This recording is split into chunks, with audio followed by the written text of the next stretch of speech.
हाँ जी सर। तो कहानी इस प्रकार है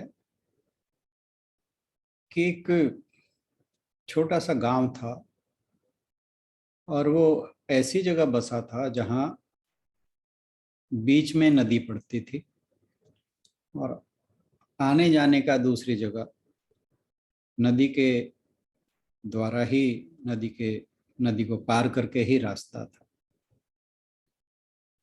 तो और कोई रास्ता नहीं था। एक बार उस गांव में महामारी फैल गई, जैसे कोरोना है आजकल। तो महामारी जब फैल गई तो बहुत सी मौतें हो गई। तो जो गांव के लोग थे वो छोड़ छोड़ कर भागने लगे। तो जो लोग बच गए थे वो सब इकट्ठे हुए और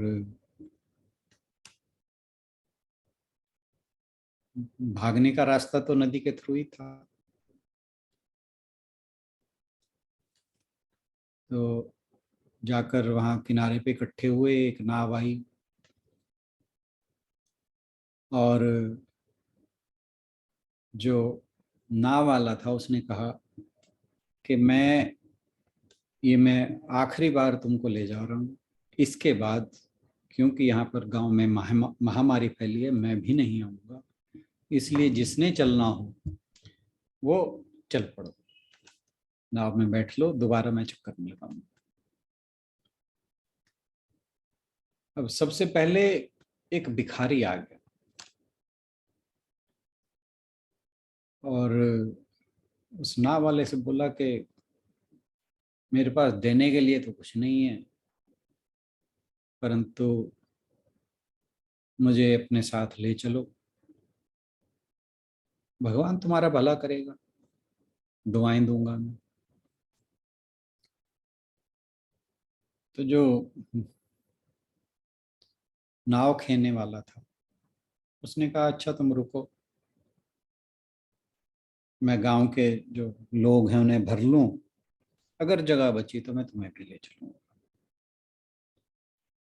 अब धीरे धीरे करके पूरी नाव भर गई और उसमें एक व्यक्ति की जगह बची। तो वो जो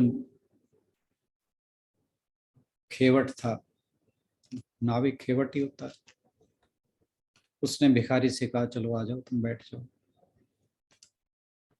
तभी क्या होता है कि जो गांव का सेठ होता है वो दौड़ा दौड़ा आता है। साथ में उसने खूब सारा अपना धन संपत्ति जो उसके पास थी, जो ले जाने लायक, वो ले लेता है। अपने बीवी बच्चों को पीछे छोड़ आता है, अपनी जान बचाने के लिए भागता है। और नाविक कहता है कि ये जगह जो एक रिक्त स्थान बचा है ये मुझे दे दे। और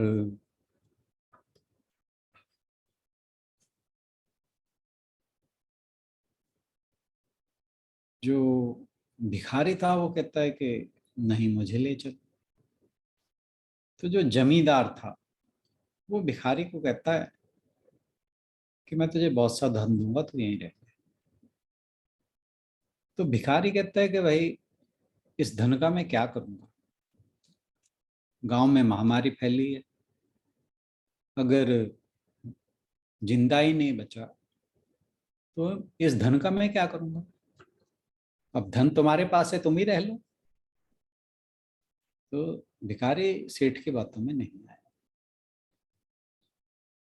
तो सेठ ने फिर नाविक को कहा कि भाई ये जितने भी लोग नाव में सवार हैं इन सब से ज्यादा धन मैं तुझे दूंगा, मुझे ले चल, भिखारी को छोड़। तो जो नाविक था, खेवट था, वो थोड़ा असमंजस में पड़ गया। उसने कहा कि मेरे लिए बड़ी दुविधा की स्थिति है, तो मैं एक काम करता हूँ कि इस नाव में जितने लोग बैठे हैं ये जैसे कहेंगे मैं वैसे ही करूँगा।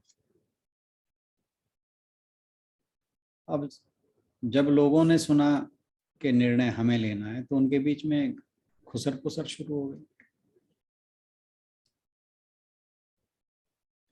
अब वो सारे आपस में लगे चर्चा करने।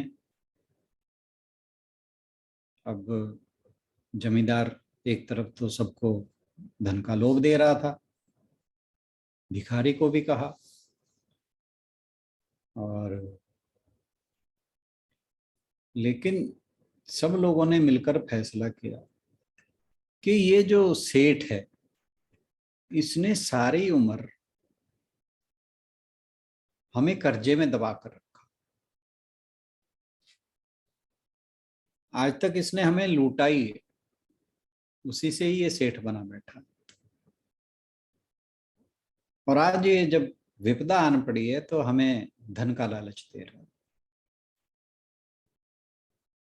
तो इसलिए इस सेठ को यहीं छोड़ना ज्यादा उचित है।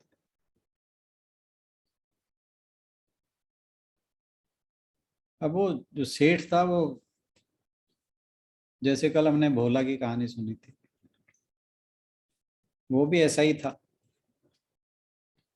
सूद पर सूद वसूल करता रहता, लोगों की जमीनें हड़पता रहता। तो लोग उसके कर्मों से वाकिफ थे, तो उन्होंने कहा कि इसको यहीं छोड़ना बेटर है। और ये भिखारी जो है, ये हालांकि हमेशा गांव में मांगता रहा है, इसने किसी को कुछ दिया नहीं, परंतु जब भी इसे कोई कुछ खाने को देता था ये बहुत सी दुआएं देता था। तो ये सेठ से तो बेटर है। और सबने मिलकर कहा नाविक से कि भाई भिखारी को ले चलो। तो इसी प्रकार जब अंतिम समय आता है तो वहां पर जो हमने धन संपदा इकट्ठी की होती है वो किसी काम नहीं आती। केवल हमारे जो अच्छे कर्म है, हालांकि गीता जी अच्छे कर्मों को भी फल से आसक्त हुए बिना करने के लिए कहती है, परंतु हर कर्म का फल तो आता ही है। तो जो श्रेष्ठ कर्म करता है उसका जब भगवान जी की अदालत में पहुंचता है तो वहां पर भी उसी के अनुसार निपटारा होता है। इसलिए जो लोग धन के चक्कर में, संपत्ति के चक्कर में लोगों को ठगते हैं,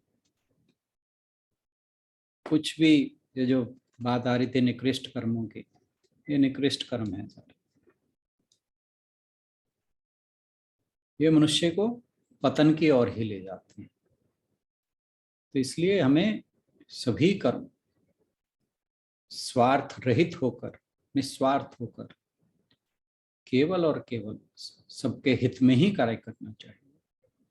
ना जाने हमारे किए कर्म कहाँ पर हमें फलित हों, ये तो भगवान के हाथ में है।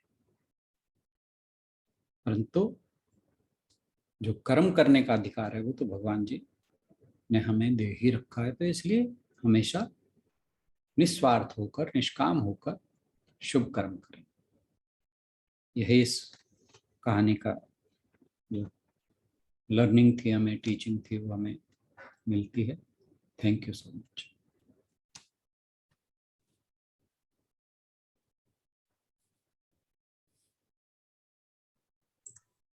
धन्यवाद राणा सर, फिर से एक कहानी सुनाने के लिए। और जैसा कि कल भी हमने यही चर्चा की थी कि कहानियां एक गहरा छाप छोड़ती हैं हम सबके दिलों पर।